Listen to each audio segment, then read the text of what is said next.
Hi, my name is Cindy. I'm a board member of the Heavenly Angels House, and I want to tell you what a social hospice home means to me. I'm a retired paramedic, and for 20 years, this was my office. I ran many calls from emergency calls to taking people home that may have just been put on hospice so they could pass away. And these are the calls I want to talk about. There are some that I would take home to houses that had running water, electric, food on the table, and they had so many family members there to take care of them.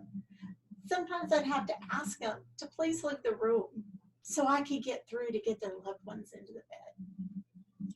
I knew that this patient was going to have all their needs met. But these are not the ones I want to talk about. I want to talk about the ones tugged at my heart. There would be times that we would take a patient home knowing that they were going to need a lot of care. We would take them into a home that we could barely get through the front door because there was so much clutter. We would take them into homes where the family may not be able to be there 24/7. We would sometimes they'd have to put a 300-pound man into a bed knowing he was going to need a lot of care, to a wife that had dementia, knowing that all of his needs were not going to be met. I have taken patients home to where the floors were literally rotted out and we had to walk on 2x6s just to get the patient to their bed. In some of these homes, they may only had electric just to run the oxygen machines. I had a friend that was put on hospice. I didn't know until after she died that family couldn't be there 24/7, that they had to go work to keep the roof over their head and electric and food on the table.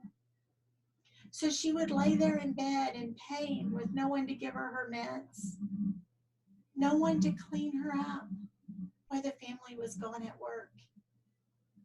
While they were gone one day, she took her last breath alone. No one should have to take their last breath alone.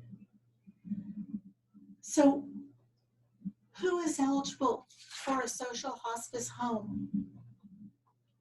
Someone that has been put on hospice that is in their last final days and hours. Someone that doesn't have any feeding tubes, any IVs. We take them and they can only be on oxygen because they truly are in those last final days, and we're just providing comfort. As soon as they walk in our doors, they become our guest. They're no longer a patient.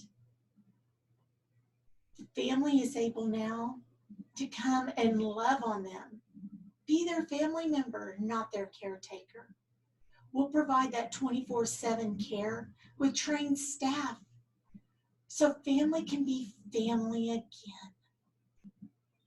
In our home, we don't ask for money from the family and the guest because we run solely on donations, fundraisers, and grants. We don't want there to be a burden to that family. So we ask that you come aboard and join us here in Grove, Oklahoma